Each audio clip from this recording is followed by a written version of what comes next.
Check, 1, 2. Welcome, ladies and gentlemen. My name is Kirk Mote, and you are listening to Rescue Owners Live. And this is a special edition, by the way. And in case this is the first time joining us, this is your favorite co-host, Beth Mote, and we are here to rock your world. We are going to be talking about how to grow your business more effectively, efficiently, and profitably, all while achieving your personal, professional, financial goals. And tonight, we're going to be talking a little bit about, is that still showing here? I'll do it. Oh, perfect. My goodness. Don't you love it when like technology works and when it doesn't work, it creates a story, right? I mean, this like throw it out there. So here we go.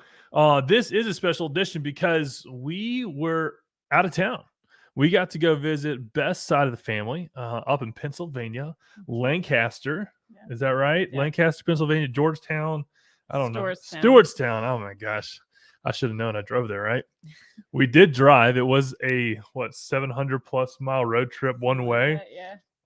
And mainly because we have an amazing baby German Shepherd who needs a lot of loving, and absolutely loved the trip. Man, he literally was like sleeping in the middle of the console. Yeah, he was. I mean, I think she has some pictures. Maybe if you follow us on Instagram or her on Instagram, she probably threw something up there. I don't know. Probably. But my goodness, it was an incredible trip. Got to meet some people we haven't seen before.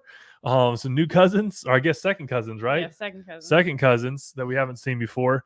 And we got to spend some time with family, which is a huge part of the Christmas and holiday season. So make that a priority. And wherever you are in this world, spend some time with family, prioritize that, because at the end of your life here on this planet, you're not going to be worried about things you accomplished.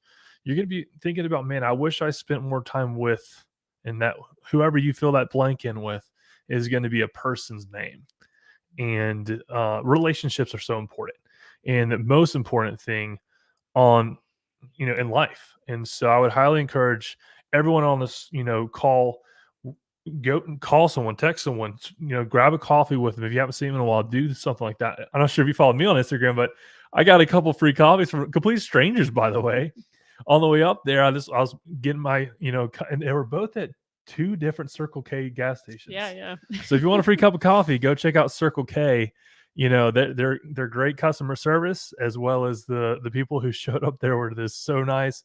Merry Christmas. I mean, it was great. Really enjoyed it. We also, speaking of personal, professional, financial goals, one of my personal, and I guess I would say our personal goals, is to summit the highest point of all 50 states. So if you do follow us on social, you'll see that we hit 3 more high points. Pennsylvania, we hit West Virginia, and Maryland. Mm-hmm. So that brings our grand total to 23 out of the 50 almost state halfway. High points. We are almost halfway to our goal, and it's taken years. I mean, there's people who drop everything and knock it out, which would be awesome. I would love to do that. So if you want to sponsor us, we'll give you the full package, right? And we do that, but that's not typically the case. So that's why it's a hobby. It's a personal goal, right? So we absolutely love climbing. For those of you who don't know, we thru hiked the Appalachian Trail. So that is a 2,200 mile foot trail spanning from Maine all the way down to Georgia, our home state, Georgia.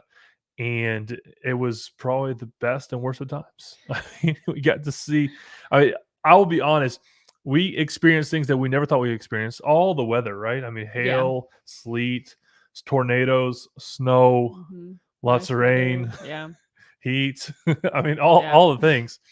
And what else? There was a what are those things called in the ocean? Tsunami, not tsunami. Hurricane. Yeah, I can do it in sign language. I couldn't think of the word. So yeah, there was a hurricane that ended up, landfall and came through at some point. While we were there, there were signs all over the place, and it was great.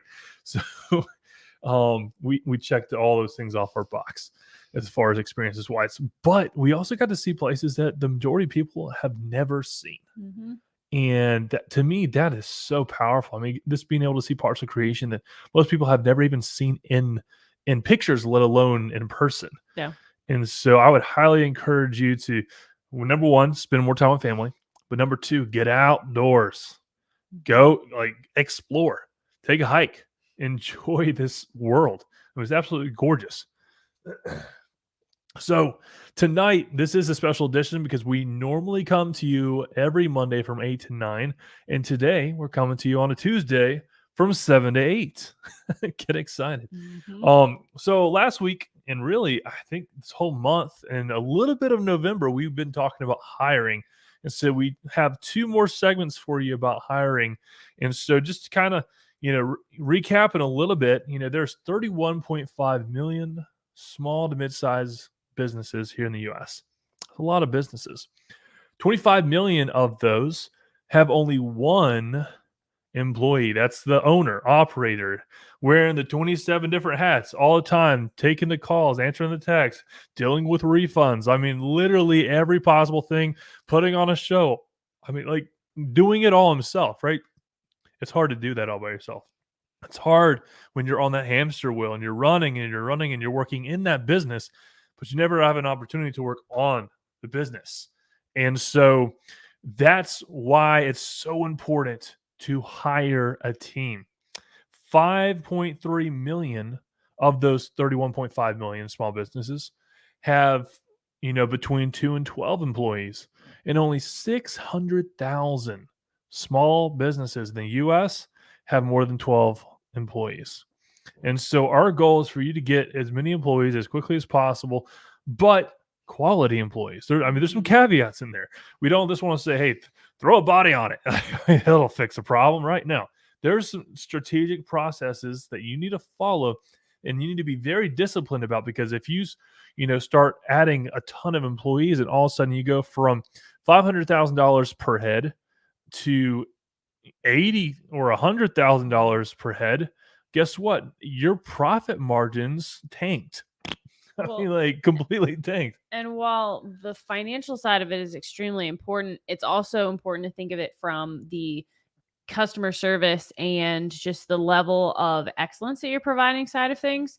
For example, we were going through a fast food chain, I will not say which one, on our trip, and the person in the drive-through window was talking about how much they hated their job, how they never wanted to come back, how the only reason that they were there was because their boss had called them up and begged them to come back, how when they had left a couple months before that, they had just told everyone off, how they had, really put themselves in a position where they definitely fired themselves. They left, they chose to leave, but they made a scene on the way out. And that company chose to not just allow them back, but ask them to come back. And so with incredible incentives. Exactly. And so you have an employee now that is a cancer to everyone else, is providing poor customer service and even complaining about the business directly in front of their customers, your customers, is setting a poor example because they're in a role of leadership to everyone else that's underneath them, whether they're a current employee, someone who saw what happened and saw them being asked back despite it, or new employees coming in that they're now training to be like this. It's just a horrible situation. And so watching something like that happen, we look at it and, that's their business's choice. That's what they've chosen to do. That's how they're handling it. We can look at it and say, okay, we know how that felt being the customer on the other end, and the taste that left in our mouth going to that business and saying, oh, wow, this is how they're handling things. This is how they're choosing to, grow their business and what they're presenting to their customers, and able to look at that and go, okay, what would we have done? How would we have handled this situation? And how can we avoid getting into this situation as a business owner so that this never happens to one of our customers? Which is the biggest part right there. Because you said two great things there. You're like, hey, how would we have handled it? But how would we prevent it? And honestly, we live in a society of quick fixes and, I lose 100 pounds by Christmas and it's less than a week away, all these things. What? I said it's almost a couple days away. 100 pounds. That'll be a miracle. 10 pounds a day, 20 pounds a day. Oh my gosh. So what happens is we're in this mindset of, we can do these quick fixes or whatever. And so we never attack the initial problem, and that is preventing. How do we prevent a heart attack on the whole? I mean, that's eating right, sleeping right, and nutrition. Sorry, eating right, sleeping right, Yeah. and exercise. Sorry, Exercise, that was yeah. the third thing. That's Exercise. something I else. said, I said, that's how important nutrition is, by the way, is eating right and nutrition. But eating right, sleeping right, and exercising. Those three things are a recipe for your heart health. Well, and even just having a finger on the pulse, because Ooh, I see what you did there. yeah, yeah, I didn't even mean that. That's funny. No pun intended. But when you go to the doctor, getting checked up, and especially with heart health, getting a baseline, whether you're feeling poorly or if you're feeling good, getting a baseline of where your heart is, where your blood pressure is, all that stuff. Because different people run different ways. Some people's blood pressure runs low, some runs high. So being able to keep your finger to the pulse and know approximately what you run and what your normal is extremely important, not just your heart health, but to your business health. Because if you're not constantly checking in and having an idea of where you are, what your goals are, it's hard to know if you're performing above or performing below. To the extent you take your body seriously, you'll take your business seriously. And if you are one of the 31.5 million small to mid-sized businesses, which I bet you are, without 2 to 12 employees, without over 12 employees, which I bet you are, then you're probably a single owner business, which means if you go down, your business goes down. Talking about, getting the baseline. Beth has this thing on her wrist, and I'm going to be getting one soon too. It's called a Whoop, and it tracks everything. Everything. And it's really great to have that baseline, but also when if you don't feel good, you're like, okay, I see how that affects, or you can even, predict things that are going to happen based off of, oh, hey, if I only got, 5 hours of sleep versus 8 hours of sleep, I know that in past history, according to data, which by the way, data doesn't lie unless it's political. We're not even going to go into that, but like hard data, it's real important to know your numbers. It's real important to have numbers. It's real important to have KPIs. And that's when I say data doesn't lie, I mean specifically like the KPIs in your business, key performance indicators, the things that is that the biggest things that you care about on a daily basis, on a weekly basis, on a monthly, quarterly, annual basis, all the way out to 3, 5, 10-year plan. So you want to make sure that if you, as the owner, the visionary of your business, you need to be able to see 10 years down the road. Okay. If I'm there in 10 years, where am I in 5? Where am I in 3? Where am I on 1? And then you reverse engineer. Okay. That means like each quarter, I'm going to have to do this. Each month in that quarter, I'm going to have to do this. Every week, I'm going to have to do this, all the way reversing engineering it all the way down to the daily activity that's going to be required to be successful for that 10-year vision.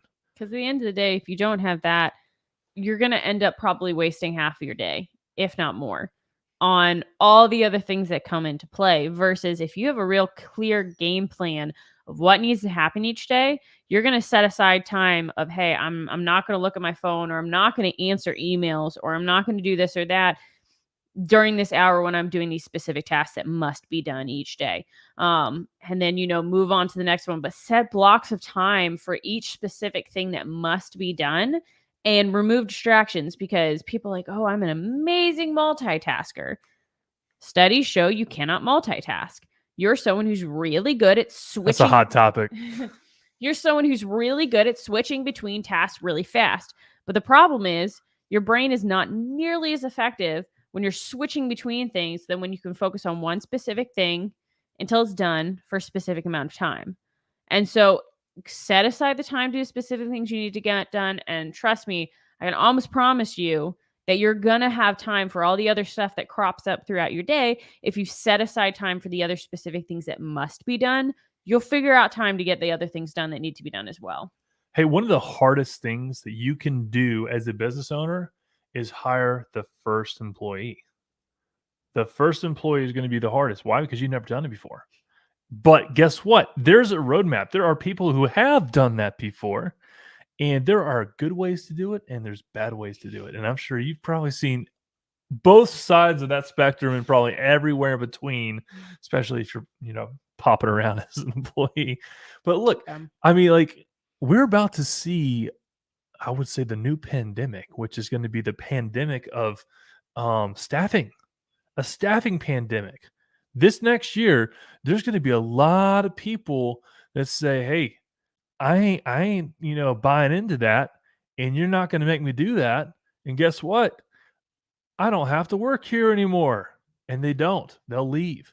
Guess what? If you have a vision, if you have a mission, if you have core values that are so big that you can properly attract people, align them, develop them, retain incredible people, then you will be able to kind of scoop up some of this incredible talent that's not willing to buy into some of this nonsense, okay, that's going on in this world. And so, what that allows you to do is today, right now, before the end of the year, you want to make sure that everything is set up properly, your processes, your systems, procedures for how to properly hire. And so, we want to kind of dive into that a little bit today. But 2/3 of these businesses, 31.5 million, fail every 5 years. That's every 60 months. They fail. And they fail because there's no demand for the product or service that they're offering or selling. They can't hire good help. This is what we're talking about. Can't get money or financing for the idea. And so those are the top 3 reasons why. And I do want to kind of take a step back and reiterate something that Beth said. The experience at that fast food restaurant of someone like really, terrible customer service, completely slamming their employer. And like there are 2/3 of your employees or any employee in the US are disengaged. 1/3, so like half of those, are actively disengaged. Those are people who are actively trying to undermine the success of that business. That was what we experienced with that particular employee at that particular restaurant, fast food restaurant. I mean, you get what you pay for, honestly. But like, I know fast food restaurants that are excellent, and so it doesn't have to be that way. That is a leadership issue. Well, and I was just reading a book today that was talking about how I think it was Dan Cathy was saying, customer service is not a word that's associated with fast food. And he wanted to change that. And for the majority of Chick-fil-A's out there's some restaurants that I'm are not sure as there's good some as exceptions. others. They have On the whole. exceptional customer service compared to pretty much any other fast food chain out there. They greet you differently. They handle problems differently. They're faster. They're more efficient.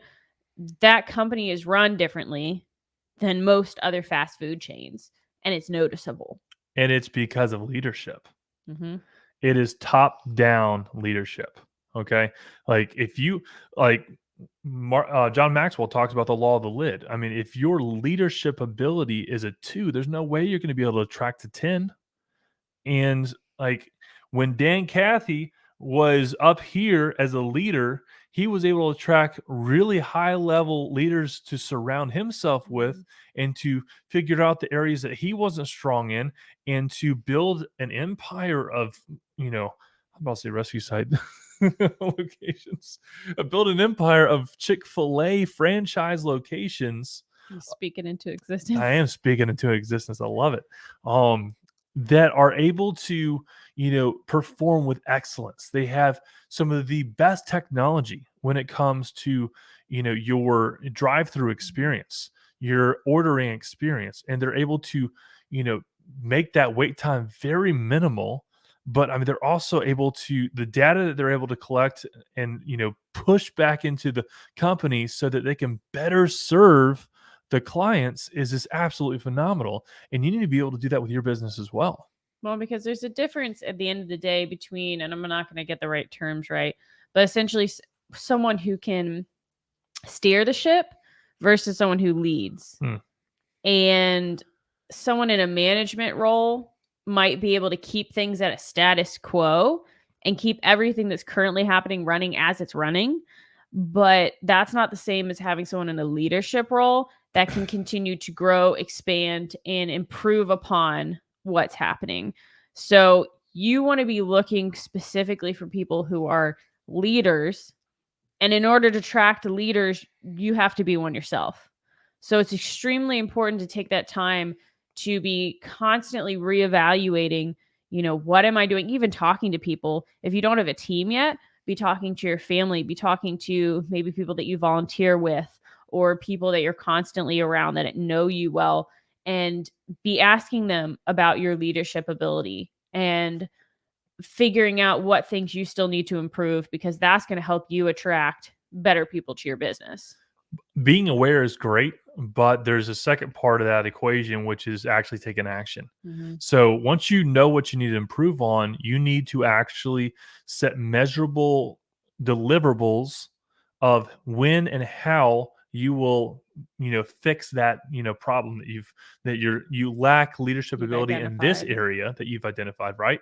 And how are you going to increase that area, whatever it might be?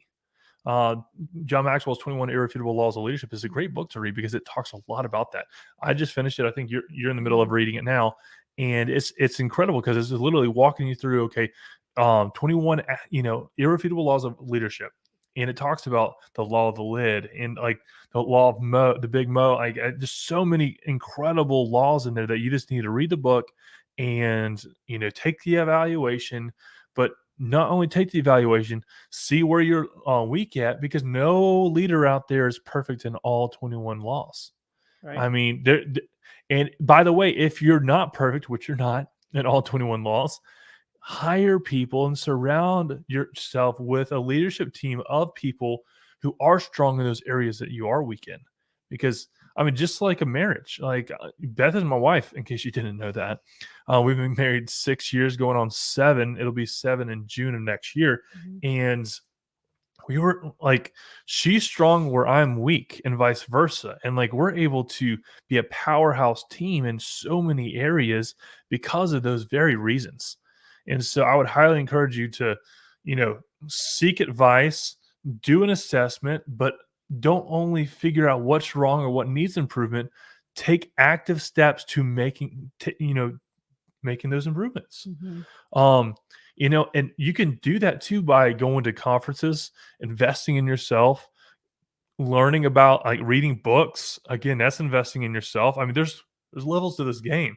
Like, if you have to go to the library because you can't afford to buy a book, there are great books. Guarantee you haven't read every book at the library. No. And there's some incredible content in there that is free. And you can get it digital too now. Oh yeah, you can get it online on an app. I mean, completely for free. So like, there's no excuse except for your lack of commitment towards your leadership, your vision, your mission, and your core values. So I would say, hey, get busy living or get busy dying. I mean, everyone's heard that phrase before. I would get committed. Get committed to what you believe is your vision, your mission to achieve your purpose on this earth. And so when you get committed to that, my goodness, doors start opening.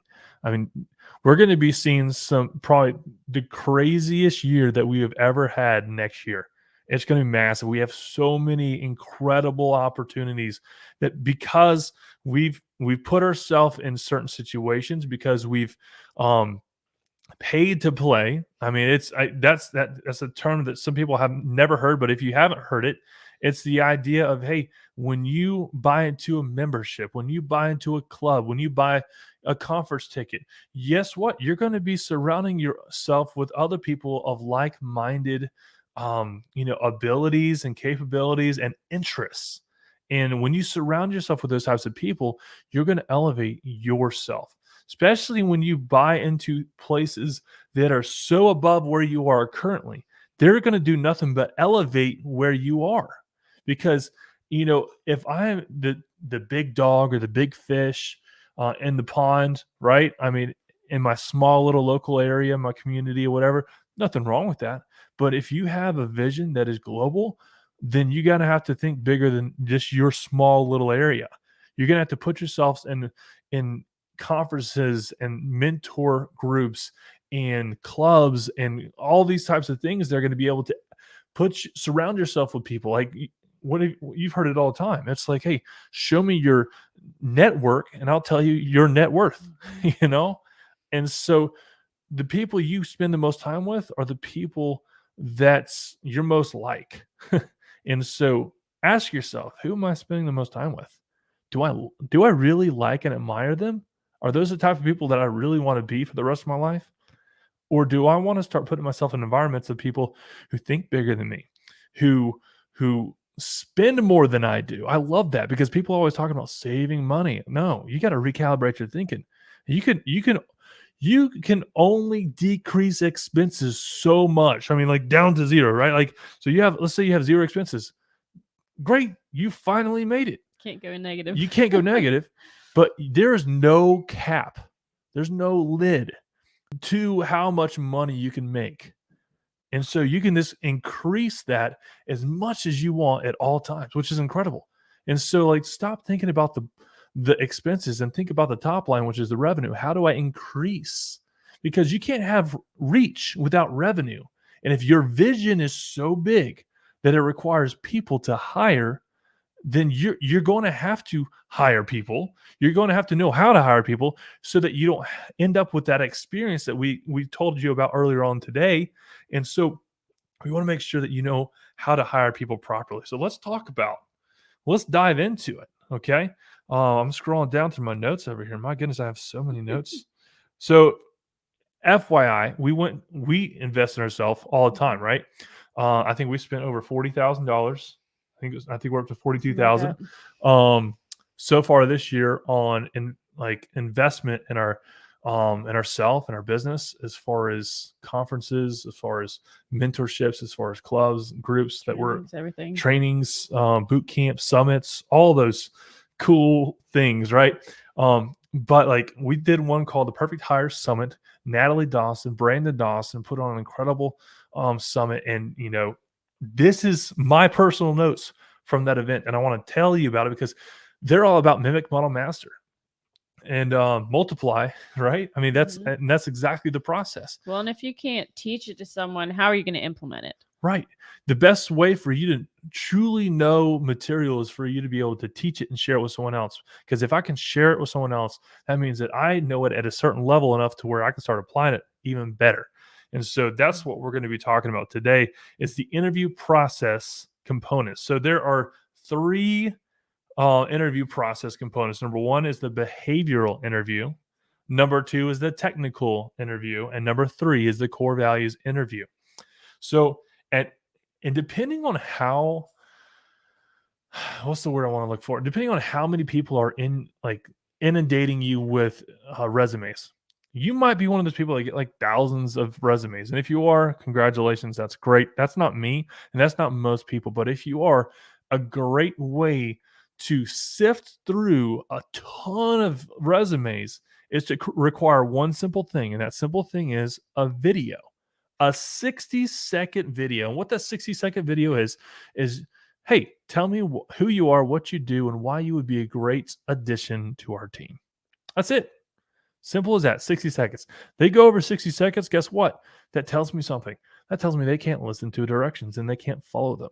So it's either they can't listen to them or they can't follow them. Either one is not a good deal. So you could automatically disqualify someone based off the fact that they did not hit or they went over 60 seconds. Hey, listen, if you are on this call tonight, thank you so much for joining us on a Tuesday at 7 p.m.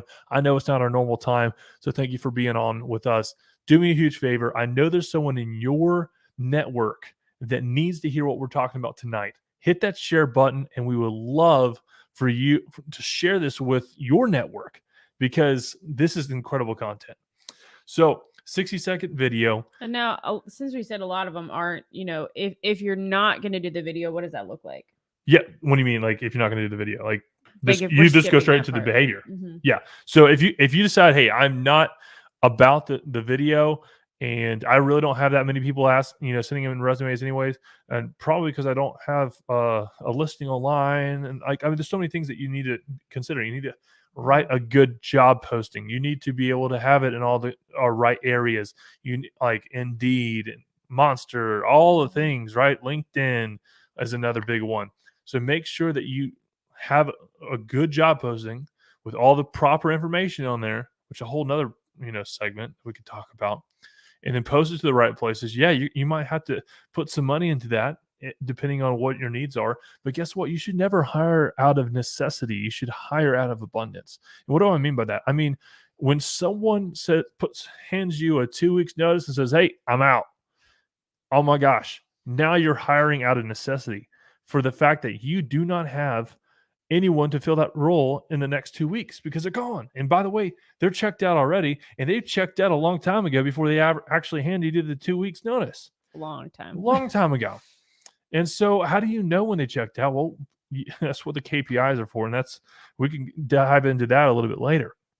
But you got to make sure that your interview process is set up to be, to sift through people that are not going to be a poor representation of you, your business, your vision, your mission, your core values. So the first thing you do is a behavioral interview. And like, what research did you do about Rescue Site? First question we ask, and you should ask, is, hey, and you do this like real casually too. Hey, my name is Kirk Mote. I am the founder of Rescue Site, which, by the way, something else I changed recently. If you might have noticed on LinkedIn and on other areas, I used to call myself the CEO of Rescue Site, right? I thought I was all big and whatever, right? So one of my mentors made the comment. He's like, you really shouldn't have a C-suite until you're $50 million of revenue annually. And I was like, I'm not there yet. And so I was like, if I'm not there yet, then it's kind of a joke to call yourself a CEO if you're not CEO level of business requiring a C-suite. And so one thing I did immediately was I went to LinkedIn and I changed my title from CEO to founder. And my mentor actually has done the exact same thing. I went back on his LinkedIn and I was looking at it, I was like, oh my gosh, he's doing the same thing. Like he doesn't call himself a CEO until he hits $50 million of revenue. They're getting close. They're getting close. They'll hit 75 next year. And so they're in the process of hiring the C-suite executives for once they hit that $50 million dollars of revenue. And so what did they do this year? Was it 47? No, I think it was in the 40s, I think. I think it was 47 million. So I wrote it down somewhere. But all I have to say is until he breaks that 50 million, he's not going to get himself title as CEO because he hasn't earned it yet. And I'm like, wow, it kind of recalibrated my thinking a little bit, because how can I say I'm a CEO when I am a small business, like a really small business, right? And so I want to make sure that I honor the terms, because CEO comes with a certain level of respect, and that respect is, hey, you have a $50 million business or bigger. And so that's something that I recalibrated, right? So, hey, my name is Kirk with Rescue Site. I'm the founder of Rescue Site. By the way, what do you know about Rescue Site? What research have you done about Rescue Site? And now that's the very first question I ask someone. And it's super casual, because sometimes you can say it in a way that's like, put the interrogation light on them, and they're like, hey, what do you know about Rescue Site? What research did you do about Rescue Site? Go. Your goal is to make them as comfortable as possible. Right. Because if they're not comfortable, they're putting on a show. They're on their best behavior. So that first date is what it is. And if they're sitting with their shoulders back, and they're on the edge of the seats, and then all of a sudden, when they actually come into work because you hired this perfect person, right? I mean, it is a complete disaster because you didn't ask the right questions. Well, and they're trying to put forward what they think you want to see. Whereas if you can get them as relaxed as possible, you're more likely to see what you're actually going to get. Right. So what research have you done on a Rescue Site? And then they'll talk. And by the way, let them talk. Mm-hmm. Don't interrupt them. They will tell you way more than they should. Most likely, doing interviews for the first time, you're going to be more likely to want to talk a lot, because you're probably just as nervous as they are. But it's important to ask a question and then stay quiet. Yeah. Give them a moment, give them time, wait till they're totally done, wait till they're finished, and then move on to the next question. It's a discipline thing, for you as the interviewer. Number two is give us a brief overview of your past three positions. What were you responsible for, and what impact did you have?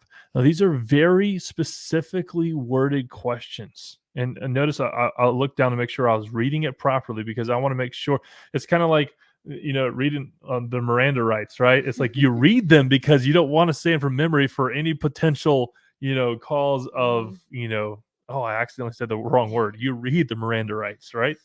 Same thing here on an interview. Give us a brief overview of your past three positions. What were you responsible for, and what impact did you make? So I asked for three, only three. If they give me five, if they give me one, guess what? They're not following directions. So they're either not listening or they're not following directions, both of which not good. And it also gives them an opportunity to actually tell you something substantial about their last job versus on resumes, etc. You're going to see a lot of fluff. Someone someone who does a really basic job might be someone who's also really good at making it sound extremely complicated and integral to the functioning of the business. I'm sure you've all seen like the different videos or different things written up about how you can take, I flip burgers and turn it into like some extremely fancy, legally sounding something that seems much, much, much higher, technicality than what it actually is. So it's important to dig down into, hey, what impact did you make? Because that gets to the root of what did you do that was different from when you came there, basically. And so you're getting to see if that person just clocked in and clocked out, or if they really truly made an impact and did something that made a difference. That's huge because now you're, like you said, allowing them to tell you how they were able to impact others. Because if you have a big vision, which that's the next part of it is, number three, you're talking about your vision and mission. You say, hey, our vision is to create a world where no one dies from sudden cardiac arrest. And we do that. And then you state your mission statement. And we're doing that by helping CPR instructors grow their businesses more effectively, efficiently, and profitably, all while achieving their personal, professional, financial goals. Where do you see your professional goals in 35 years? Where do you see your professional goals in 35 years? What is that? What am I asking there? I'm seeing if they are goal oriented. I'm seeing if they are someone who, because you might get responses like, oh, I don't ever set goals because the 99% of people never actually achieve their goal, right? I mean, that's not good, right? We want to be the 1% or whatever that is that, actually hits goals and targets. Well, And those are the people we want to attract and find. regardless of whether you're hitting all of them, you definitely can't hit any if you don't set any. Right. And guess what? If you set $100 million revenue goal and you fell short to $95 million Or even 50. or Maybe even you started 50, out if at I got half 0. of it wrong, That's still so much more than you probably had when you started. yeah, like imagine if you didn't have a goal and you're like, oh, I hit $1 million this year. Well, and it gives you a baseline to figure out your future goals. Maybe you truly were completely irrational in how you calculated what you thought you were going to hit, whether that be physically or financially with your business or whatever the case may be. Now you actually have some data to go off on and say, okay, so I put in X amount of effort. I got this as a result. I can now extrapolate that out and say, maybe my goal is still 100 million. Now I know how much work that's going to take and whether I can hit that in another year or if it's maybe going to take 3. But now you have information to work off of. Number four, what are your salary expectations? A very important question because there are several businesses out there that are commission only, right? And if you're a commission only business, first of all, it's gonna be tough in this environment. I saw a restaurant with a fast food restaurant with a $3,000 signing bonus. That first gas station that we stopped at Wow. on the way out from Pennsylvania, $3,000 signing bonus. I've seen a couple hundred, but I've never seen 3,000 for that. $3,000 signing bonus for a fast food restaurant. Wow. Can you believe that? What state was that in? Pennsylvania. Okay. Well, maybe I say it was Pennsylvania. It might have been Maryland. Okay.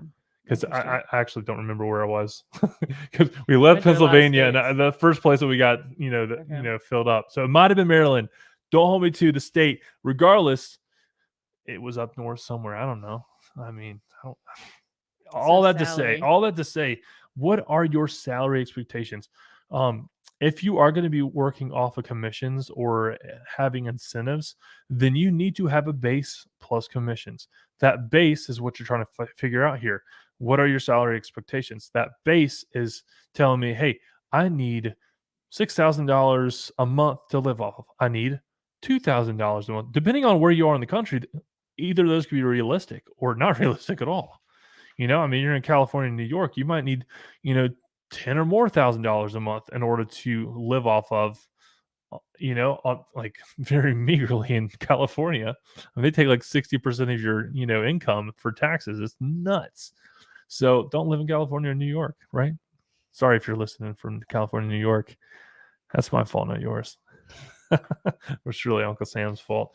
All that to say is, look, what are your salary expectations? When you figure that out, because you want to be able to provide that base, but you also want to be able to say, hey, look, we have people on our staff that are making between $250,000 and $450,000 annually.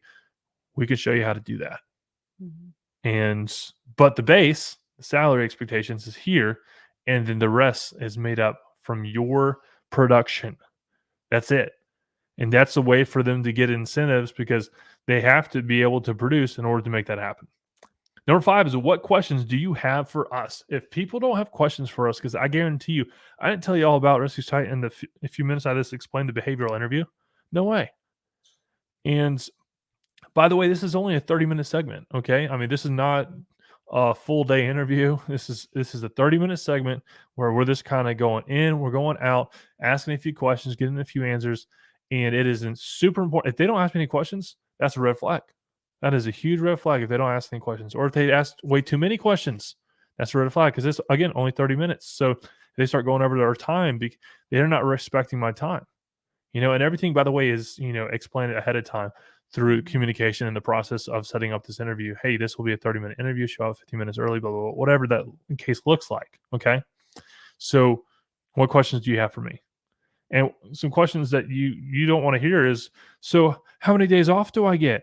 What's the benefit package? It's like, dude, why were we got 2 more steps to this process and you're asking me about this now? Really? As No. well as that really should be covered. Things like those basics shouldn't have to be a question. They should be covered in your job listings. Yeah, if you write a good job listing and they ask you questions about the job listing, that means they didn't read the job listing.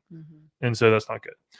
So let's transition into number 2, which is the technical interview.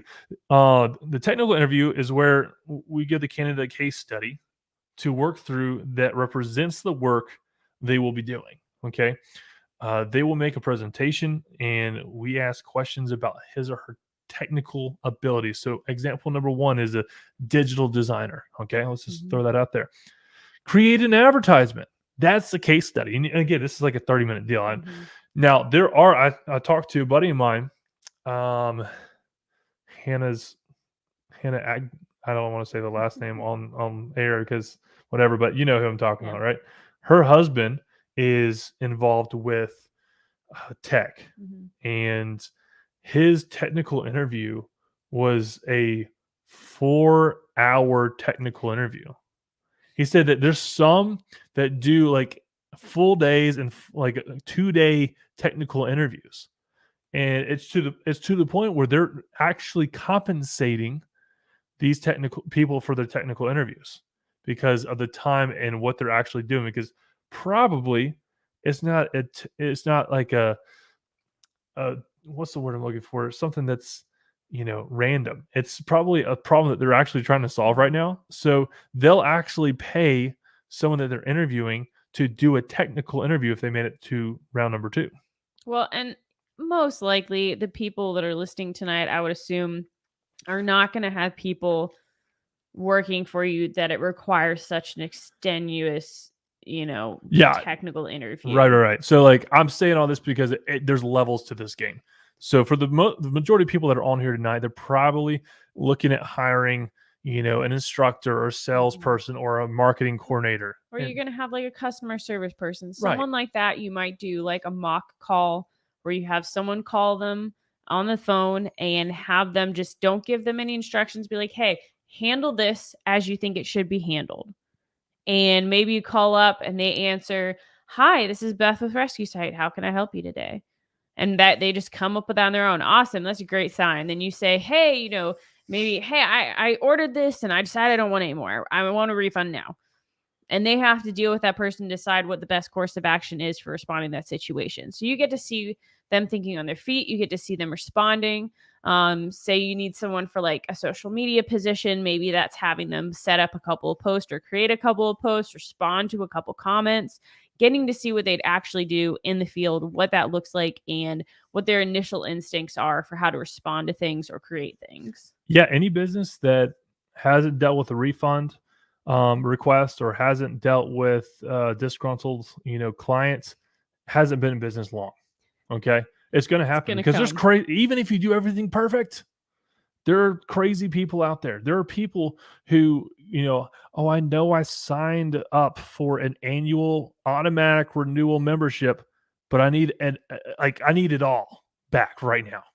And so like there's or you're gonna have customers that come and take a CPR class and get a card and then decide that they don't want it all at the very end. And you've already bought that card. You can't return that card because it's already attached to their name.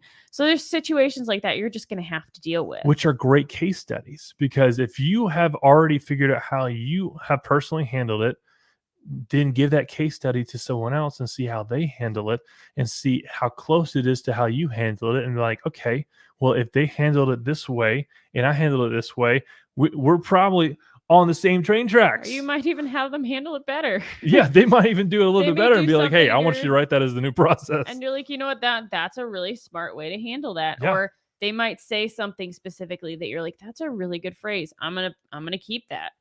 Or like a financial manager, like if you have a bookkeeper, a bookkeeper is probably so you might not get an accountant right off the bat, but you might get a bookkeeper, right? So that bookkeeper is gonna be huge. So like giving them some transactions and say, hey, how would you itemize this and this, and just give them a sheet and say, give them 30 minutes and say, hey, itemize these for me, tell me how you do it, why you did it, and then that's the case study. Or even like say it is an instructor interviewing to teach for you, having them go through some skill sessions or teach some sections, and maybe you are the person that they're teaching and you're actually specifically working with them versus having someone else step in and you watching. Do some things wrong with your skill sets. Do some compressions in the wrong place, too low, too high, too light, and just see if they're willing, especially in a situation where they're having to correct the person who's trying to hire them. See if they're willing to step up and do that, because if they're not willing to correct you, then they're probably not going to do a great job with your clients either. Hey, back to the very first question I asked. Hey, Kirk with Rescue Site. By the way, what do you know about Rescue Site? To your point, this tells me how they're going to respond to my clients, because to the extent that they prepared for that interview is to the extent that they'll prepare for our clients. And if they didn't prepare for our interview, they will not prepare to talk to your clients. If they're an instructor, they will not prepare to talk to teach the class that they're going to teach. And so that preparation, that question, by the way, what research have you done about Rescue Site? That tells me about the level of preparation they're willing to put into a job, into an interview, which translates into the, once they're hired. All of it shows you exactly what they're going to do, whether they show up 5, 10, 15 minutes early, or if they're right on the dot, or if they're late. That's how they're probably going to show up to your classes or up to work. If they show up dressed professionally, they're probably going to show up dressed professionally to your classes, to your jobs. If they're not, they're probably not. Because at that point, it is sort of like a date. They're showing you their best foot forward, or they should be, whatever they consider their best foot forward. And if that's not up to your standards at that point, you definitely don't want to bring them on your team. Absolutely not. So the third and final interview is going to be the core values interview. And people, if you're one of the people on here that's like, hey, what's the core values? I mean, I've heard of it, but what is it, right? So these are the I would say 3 to 7 things that you hold near and dear to your heart that are the roadmap for your business. So imagine if this is the filter for how you make all your decisions. Okay. So inspiration, discipline, accountability, transparency, alignment, and results are our 6 core values. What that means is whenever we have a decision to make, we say, hey, does this inspire our client? Does this inspire our employees? Does this inspire our competition? Yeah. Awesome. Uh, are we being disciplined by this XYZ? Are we being transparent? And so we go through this whole list of all those 6, and those are core values. And guess what? That's our filter for how we make decisions. If it's not inspirational, it's an automatic no. If it doesn't show discipline, it's an automatic no. If it's not transparent, if it's not aligned, there's no alignment, if there's no results, I mean, it answers the question for yourself without having to go into any debate. Because now, when you have the standard of your core values, you'll say you have an employee come to you, hey, I have a great idea. That's awesome. Does it align with our core values? I didn't even think about that. All right, go think about that and then bring it back to me when you have an answer. And so now the quality of your questions determine the quality of your results. And so by asking good questions in these interviews, you're going to get very specific results. Every single question has a very specific line of questioning and way that we question. And what that does is it allows, for a very specific result. But if you're just asking, hey, so why do you want to work for us? I mean, okay, that might be a good question, but is it? What does that tell you about, when you ask that question, what are you hoping to get back? What information, what result are you looking for? So if the result that you're looking for is received by asking that question, then it's a good question. Well, and at the end of the day, this is why it's important to have the core values interview, because if people have that coming in, they're going to be thinking about it the rest of the time that they work with you. If it's not brought up at the beginning, it's probably not going to be brought up later on. And so they're not going to be thinking about it. So it's super important to get the structure of this really clear and make sure you're implementing this so that employees are starting off the right foot as they're being brought into the company. Yeah. So core value interview, you got a 5-minute candidate presentation. And again, this is a 30-minute interview. So there is another 25 minutes to this segment. And the 5 minutes is live. Yeah, it is live. So that's a great point, Beth, because, one thing that Natalie Dawson mentioned was, hey, she's done hundreds of these core values in presentations. Mm-hmm. And one thing, I've heard that many. Yeah, she has been she's been presented to hundreds of times. That's what I'm trying to say. And she's seen a little bit of everything, right? And so one of the things that she saw was a video presentation that someone brought in. They came in, they're still there in person, but they brought in their presentation recorded on a video. Because they didn't want to present live. And come to find out, the reason why they didn't want to present live was because they were dishonest and they couldn't present properly live, say the things that they were trying to say and mean it in person. So they had to pre-record it and act it out. And then that was a presentation. And so I think they said that the person was lasted a day. They literally fired him on day one. I could be wrong. Don't quote me on that. Yeah. Bottom line is, it is so important for this, core value presentation to be done live. Now they can have PowerPoints, they can do whatever, they can have notes, whatever. It's not like a test that you can't use your calculator, right? I mean, it's hey, we want them to tell us a time where they were disciplined. They showed, they inspired someone. It's a core values presentation. And so the purpose is to keep it concise. It's just 5 minutes. I mean, that's pretty concise. Determine cultural alignment and ability to follow directions. Because again, we say 5 minutes and they go 10. Well, that's twice as long as we gave them, and they obviously can't follow directions. Or they just talk for one. And it's done. Okay, that wasn't a whole lot. Honestly, if they can't talk for 5 minutes on it, I would have a hard time believing that they actually are able to exemplify all of those characteristics. You should be able to think up something, say you have 5 core values, to be able to talk for about a minute about that core value, even if it's just maybe there's someone who, struggles thinking about a lot of things to say, telling us a story of where it's exemplified. That should, that could easily take a minute to talk about each specific story to get through all of them. And if you have more than 5 core values, then it's even less. Yeah. So 25-minute is like left after the 5 minute, because again, it's a 30-minute segment. So we give them 5 minutes for the presentation. There's 25 minutes left. That is for a Q&A. All right. So the purpose here is to allow for clarification, reinforce openness, and solidify overall fit. So this is where they can ask us any question that they want about the job. And that's what this part is for. And then and only then are we able to make a decision. And by the way, there's no reason for you to, wait a week, a month, a quarter for you to finally make a decision if you're going to hire Oh, somebody. yeah, no. Get back with them that day. Get back with them immediately. I mean, you should know the answer based off of, if they got this far on through the core Pretty value quickly. presentation, you should know your answer Mhm. already. And honestly, the answer is probably 95% yes if you give them the opportunity to do a core values presentation. Yeah, if you're getting to that point, you should be pretty confident that you really like that person, and they'd have to do pretty poorly for it to probably not be a good fit. Right. And so essentially what we're trying to do here is we want to create a process that allows you to figure out exactly what you need to do in order to be successful with hiring your first hire. And I do want to share my screen real quick. Let's see if I can do that. So you share screen. I'm going to do, I think I can do window. Nope. Chrome. Is that right? How do you do this? I'm So not sure what Chrome you wanna tab. show. I was trying. Oh, here we go. Boom.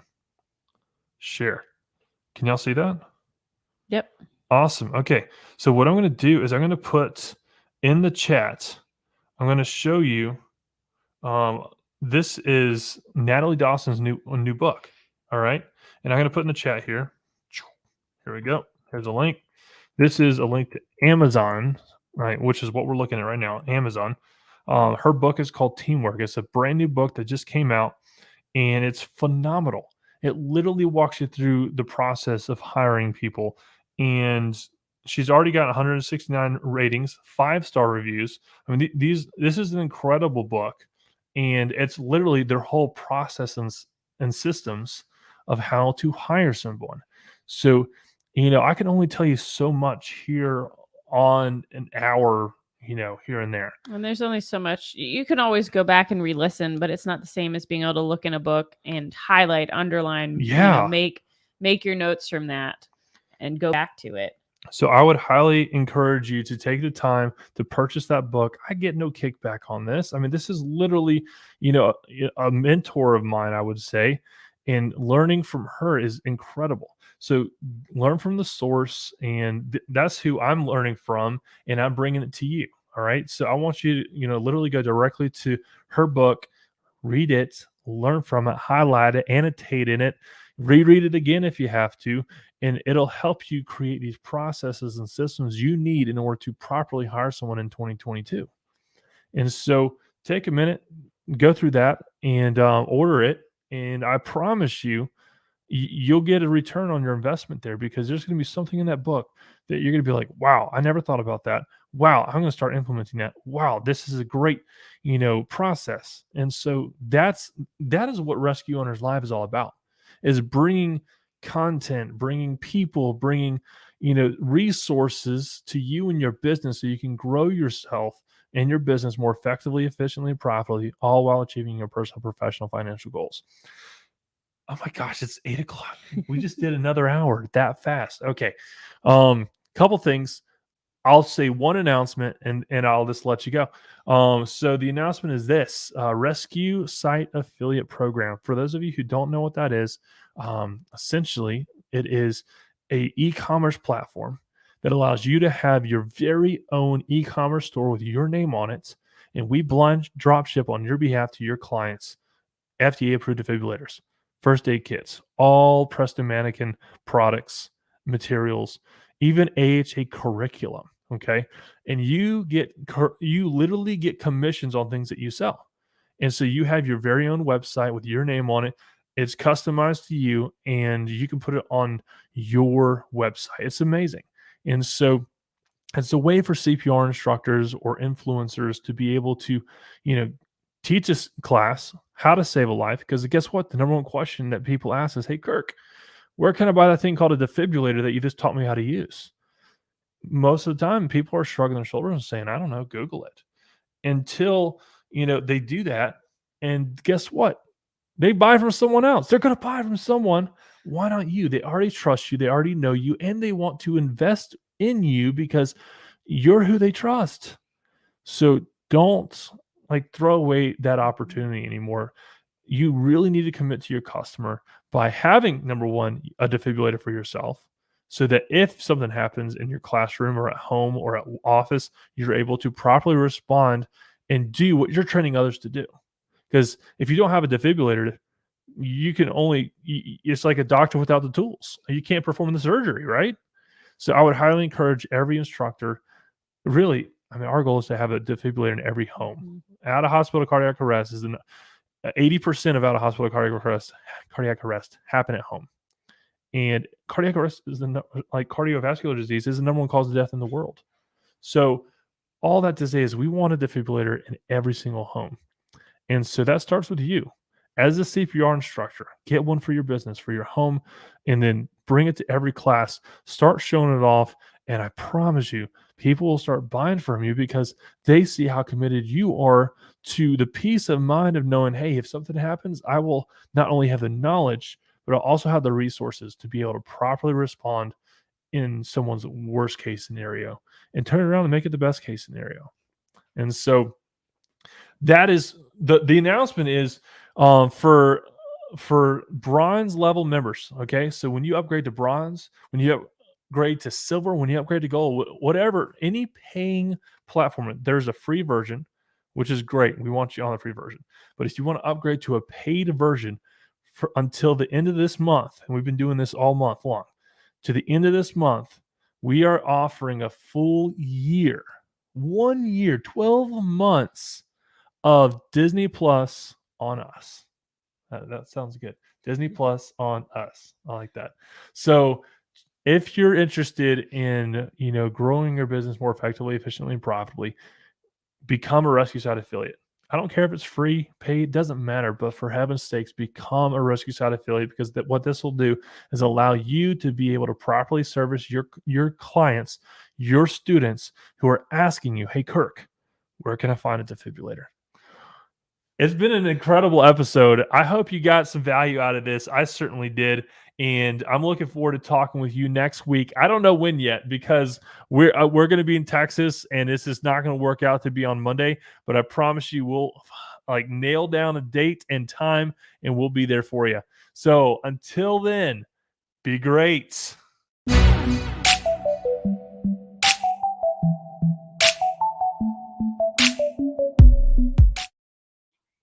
As a CPR instructor, you probably get asked how and where to buy equipment like defibrillators and first aid kits. Up to now, you've probably either shrugged off the question or told them to Google it. Don't miss opportunities like that. Instead, be the one to not only provide the knowledge of how to save a life, but also the resources to be ready to rescue. It's time to become a Rescue Site affiliate, and it's incredibly easy to do.